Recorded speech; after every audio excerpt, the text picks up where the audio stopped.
Now that Honda has officially released performance numbers on the Civic Type R, the only Civic model for which we didn't have specs is the Si. Until now.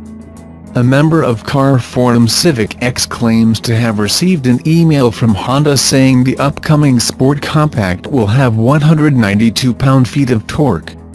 It can be seen in the screenshots of the email posted to the forum, here.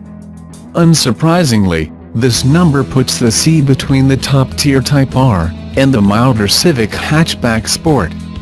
What is a bit surprising is how much closer the Si is to the Sport than the Type R. The Sport makes 177 pounds-ft of torque on premium fuel, which means the Si's hotter turbo 1.5-liter only makes 15 pounds-ft of torque more, a roughly 8% increase over the Sport.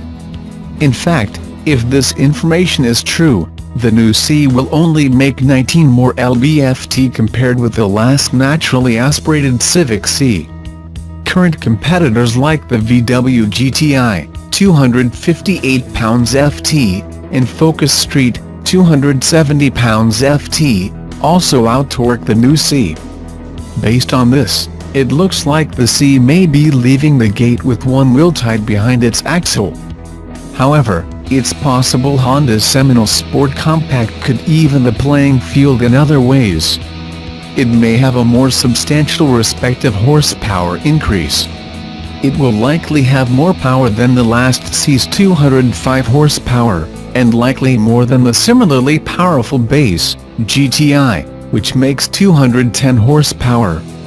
There's also the possibility of having a lower base price or more standard features than its torquier competition. The Focus Street starts at just over $25,650, so anywhere below that, or the same price with more standard equipment, could also make it more compelling. Muscle and pony car fans will always opt for the V8. No matter the other choices available to them. Internet commenters and hacks will scoff at the idea that a V6 or, worse, a turbocharged four-cylinder could even be considered fun. Whatever. We think that the more sporting, rear-drive coupes that exist in this world, the better, no matter what they have under the hood. And outside of objective measurements like 0 to 60 times or quarter-mile sprints, the fun gap between increasingly better, smaller engines and the still stonking bigger engines in cars like the Ford Mustang and the Chevrolet Camaro is shrinking. Consider that gap even tighter with the introduction of Chevrolet's latest 1LE track package for the Camaro. Reintroduced on the previous generation, 5th generation, Camaro after more than a decade away, the 1LE package incorporates a track-ready suspension setup, wider wheels and sticky summer tires, mild aerodynamic add-ons, and extra cooling for the engine and driveline. Previously, it was offered only on the V8-powered SS model. The new 1LE package has been democratized, for it will be an option on V6 Camaros too. Will the upcoming Turbo 4-powered Camaro also be let into the Hall of 1LE? We're told Chevy is considering the idea. While this technically means there are two 1LE kits, one for the V8 and one for the V6, both are similarly tuned to deliver serious on-track performance for not a lot of money. The 1LE packages are specific to each engine, owing to those engines' distinctly different weights. For 6-cylinder 1LEs, the package is essentially the FE3 suspension from a stock V8 Camaro SS with a few tuning tweaks. This includes the dampers, rear subframe mounts, ball-jointed toe links, and anti-roll bars. The tighter suspension works in concert with staggered-width 20-inch forged aluminum wheels and 245/40 front and 275/35 rear Goodyear Eagle F1 asymmetric 3-run flat summer tires to deliver a claimed 0.97 g of lateral grip. Quick note, this figure is subject to the testing methods and the diameter of the skid pad used to measure it. We evaluate lateral grip on a 300-foot skid pad, where a stock V6 Camaro recorded an impressive 0.91 G. Other mechanical enhancements for the V6 1LE included enhanced cooling, engine, transmission, and differential oils, Brembo 4-piston front brake calipers, a limited slip diff, the dual-mode exhaust that's optional on regular Camaros, and the SS model's fuel delivery system that better handles higher cornering forces. A satin black vinyl wrap for the hood and the side mirrors, a chin splitter and rear lip spoiler, and a suede-wrapped steering wheel and shift knob round out the modifications. And for the V8, with no Camaro model above the SS to borrow suspension components from at least presently, the SS1LE introduces the all-new FE4 suspension to the latest Camaro family. We suspect that, as on the previous generation Camaro, there will be some overlap between the SS1LE's chassis and that of the supercharged Camaro ZL1. Expect to see FE4 components on that model when it debuts.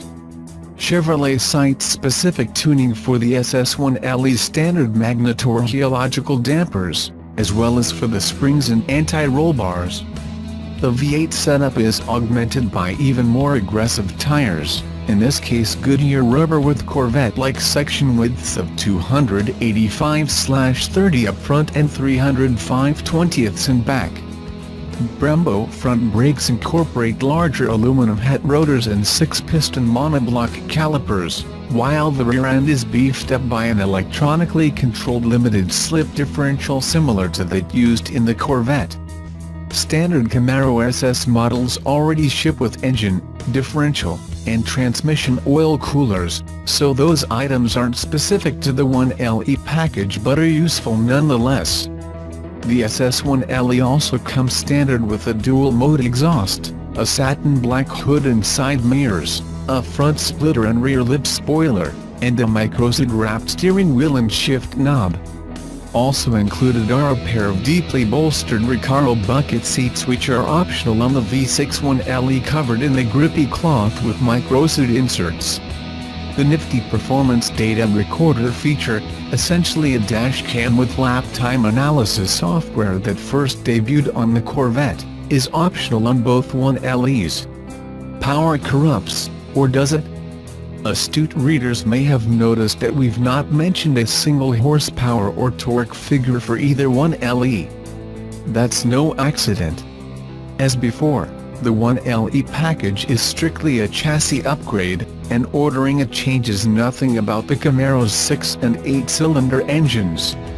As such, the V6 1LE packs the same 335 horsepower 3.6-liter V6 as other 6-cylinder Camaros, while the SS1LE uses the familiar fire-breathing 455 horsepower 6.2-liter V8 as its 8-cylinder Camaro brethren. The 1LE package does, however, restrict buyers to the 6-speed manual transmission correctly, in our estimation. In our testing, the stick-shift Camaro V6 streaks to 60 mph in 5.4 seconds, and the Camaro V8, with the quicker automatic, does the deed in 3.9 ticks. Adding the 1LE's extra helping of grip and track readiness to that sort of acceleration capability sounds great to us, although determining a favorite between the two 1LEs may prove exceptionally difficult. Already, the lithe V6 Camaro strikes us as the sports car of the family, with the brutal V8 model doing its best impression of a Corvette with a virtually useless back seat. Both are phenomenal to drive, and we suspect the 1LE packages will amplify each version's personality. The packages, which are available on the 1LT or 2LT 6-cylinder cars and the 1SS V8, are expected to be fairly inexpensive. The last Camaro's kit cost just $3,500 and transformed the Camaro SS into a laser-guided track missile. Now, with the package available on the 1 Lieutenant V6, which starts at $26,695, it might be possible to snag a 1LE for about $30,000.